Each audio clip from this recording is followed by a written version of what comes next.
Hello students, I am a physics teacher. Today I am going to explain how to find induced EMF in rotating rod. So let's start. ये कोई rod है जो एक side से fixed है, ठीक है, यहाँ फिक्स्ड है और ये एंगुलर वेलोसिटी ओमेगा के साथ घूम रहा है, ठीक है।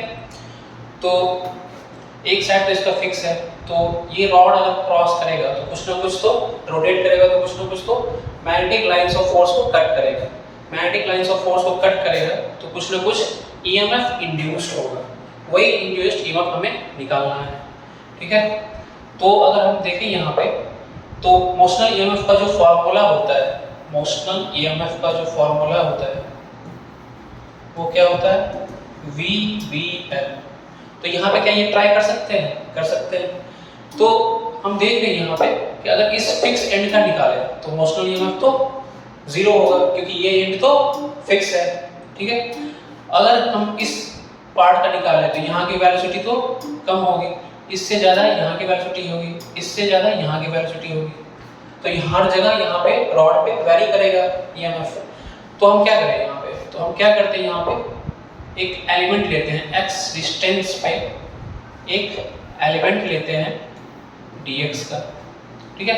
और इस रॉड की लेंथ हमने क्या मान रखा है, l, ठीक है। तो x डिस्टेंस पे हमने एक dx एलिमेंट लिया, उस dx एलिमेंट का जो वेलोसिटी होगा वो क्या होगा, v equals to omega x, ठीक है। और मोशनल ईएमएफ के कंडीशन में हम जानते हैं कि VVL ये तीनों क्या होता है, एक दूसरे के परपेंडिकुलर होते हैं। तो यहाँ पे जो मैग्नेटिक फील्ड है वो क्या है, परपेंडिकुलर है किसके, वेलोसिटी के और लेंथ के। तो अगर देखा जाए यहाँ पे, तो इस छोटे से पार्ट का वेलोसिटी है ओमेगा x, ठीक है। तो अगर हाथ वेलोसिटी की तरफ किया और जो लेंथ है उधर मैंने, जो मैग्नेटिक फील्ड है उधर अगर मैंने कर्ल किया हाथों को, तो फोर्स का डायरेक्शन किधर आ रहा है, इधर। तो जो इंड्यूस्ड ईएमएफ आएगा उसको एज ए हम स्मॉल सेल भी रिप्रेजेंट कर सकते हैं, और उसका जो पोलैरिटी होगा वो किधर होगा, हाई पोलैरिटी होगा इधर और लो पोलैरिटी होगा इधर। क्यों होगा, क्योंकि फोर्स का डायरेक्शन इधर ही आ रहा है, V क्रॉस V करते हैं तो फोर्स का डायरेक्शन इधर आ रहा है, ठीक है। तो अगर हम सारे पार्ट का निकालें, छोटे छोटे पार्ट का निकालें, तो वो छोटे छोटे पार्ट क्या करेंगे, as a cell, small cell represent करेंगे। तो उन सारे छोटे छोटे पार्ट का अगर निकाले तो वो सारे छोटे छोटे पार्ट आपको कुछ इस तरीके से रिप्रेजेंट हम उसको कर सकते हैं, ठीक है।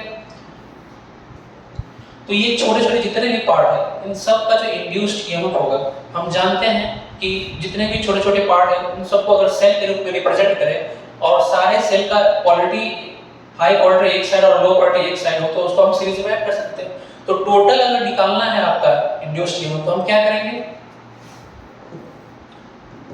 ये क्या आ रहा है हमारे पास, V की जगह पे क्या आएगा, ओमेगा x और B इंटू dx, ठीक है। और टोटल अगर निकालना है तो हम क्या करेंगे, इंटीग्रेट करेंगे, ठीक है, ओमेगा x B dx। तो यहाँ पे कांस्टेंट क्या है, ओमेगा और B, इसको बाहर निकाल दिया, और यहाँ पे क्या बचेगा, x dx। अब लिमिट कैसे लेंगे, हमें पूरे रॉड का निकालना है तो 0 से L ले लेंगे, ठीक है। अगर मान लो हाफ का निकालना होता तो -L/2 से L/2 लेते, ठीक है। तो यहाँ पे क्या करेंगे, हम लिमिट ले लिए 0 से L, अब इंटीग्रेट करेंगे तो क्या आ जाएगा, ओमेगा B x dx का क्या होगा, x²/2, और इसका लिमिट ले लिया 0 से लेके L तक, ठीक है। तो यहाँ पे क्या होगा, ओमेगा B, इस लिमिट को वैल्यू पुट करेंगे तो क्या आएगा, ओमेगा B L²/2। तो हमारे पास जो इंड्यूस्ड ईएमएफ होगा वो क्या आएगा, ओमेगा B L²/2। तो कहीं भी क्वेश्चन में अगर आपको इस तरीके से मिले एक फिक्स रॉड का जो एक पार्ट है वो फिक्स हो एक साइड, तो वहां पे हम क्या करेंगे, इसको एज ए सेल रिप्रेजेंट करेंगे जिसका क्वालिटी इधर, हाई क्वालिटी इधर और लो क्वालिटी इधर होगा, ठीक है। क्यों होगा, क्योंकि वेलोसिटी और मैग्नेटिक फील्ड की तरफ अगर right hand thumb rule apply करें तो वेलोसिटी की तरफ हाथ रखा और मैग्नेटिक फील्ड की तरफ कर्ल किया तो फोर्स का डायरेक्शन इधर हो रहा है, तो इसको हम हाई क्वालिटी इधर रखेंगे और लो क्वालिटी को इधर रखेंगे। तो यहाँ पे जो इंड्यूस्ड ईएमएफ होगा वो क्या होगा, जो फॉर्मूला हमने लिखा O omega B L square by 2। और ये कब अप्लाई कर सकते हैं? जब रॉड का एक एंड फिक्स हो, ठीक है। We will apply this formula when one end of rod is fixed, ठीक है। तो ये एक तरीका है आपका EMF इंड्यूस्ड रोटेटिंग रोड में कैसे होता है ये निकालने का। अब दूसरे मेथड से भी हम इसको सॉल्व कर सकते हैं, जैसे कि अगर आप देखो यहाँ पे कि एक एंड फिक्स है रॉड का, ठीक है, और वो कांस्टेंट एंगुलर वेलोसिटी के साथ रोटेट कर रहा है, ठीक है। तो अगर ये रॉड यहाँ से यहाँ जाएगा, मान लो यहाँ आया, ठीक है, तो ये कुछ ना कुछ फ्लक्स को कट करेगा, और फ्लक्स कट करेगा तो कुछ ना कुछ EMF इंड्यूस होगा, ठीक है। तो EMF जो इंड्यूस्ड होगा उसको हम लिख सकते हैं ऐसे तो लिख सकते हैं, जैसे कि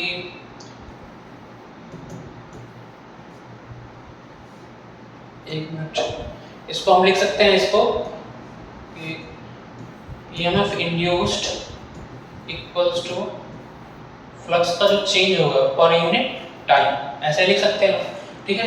तो यहाँ से यहाँ रोटेट होगा तो कुछ ना कुछ तो ये एंगल बनाएगा, तो एंगल क्या बनाएगा? d theta equals to omega dt, जैसा कि हम सर्कुलर मोशन में हमने पढ़ा है कि ओमेगा इक्वल्स टू क्या होता है? d थीटा बाय dt, उसी से हमारे पास आएगा d theta equals to omega dt। अब इसका जो लेंथ l है, ठीक है, और t टाइम पे अगर यहाँ है तो t प्लस dt टाइम पे तो यहाँ जाएगा, उसी से ये फॉर्मूला है आपका EMF induced equals to d of flux, मतलब change of flux per unit time, ठीक है। तो यहाँ से हमारे पास जो आएगा वो क्या आएगा? फ्लक्स का फॉर्मूला क्या होता है? b into A by dt, ठीक है।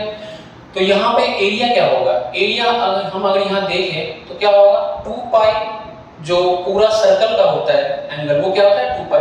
2 पाई के लिए एरिया क्या होता है सर्कल का? पाई आर स्क्वायर। तो ये आर की जगह पे क्या है? एल है, तो 2 पाई के लिए क्या हो जाएगा? पाई एल स्क्वायर, ठीक है। और यहाँ पे अगर हमारे पास एंगल कितना है? ओमेगा dt, तो ओमेगा dt के लिए ये कितना इसका आर्क लेंथ आएगा?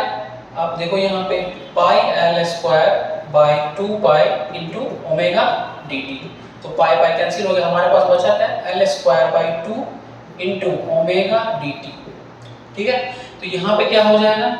b कांस्टेंट है, बाहर आ गया, ठीक है, और एरिया भी कांस्टेंट ही आएगा आपका, तो यहाँ पे कुछ हम लिख सकते हैं एरिया को L square by 2 omega dt, ठीक है, डिवाइडेड बाय dt, जो dt यहाँ पे दिया हुआ है, dt कैंसिल हो गया, तो हमारे पास आया क्या? Omega B L square by 2। देखिए आप यहाँ पे सेम फॉर्मूला है आपके पास। तो इस तरीके से हम दोनों मेथड से हम निकाल सकते हैं कि induced EMF in rotating road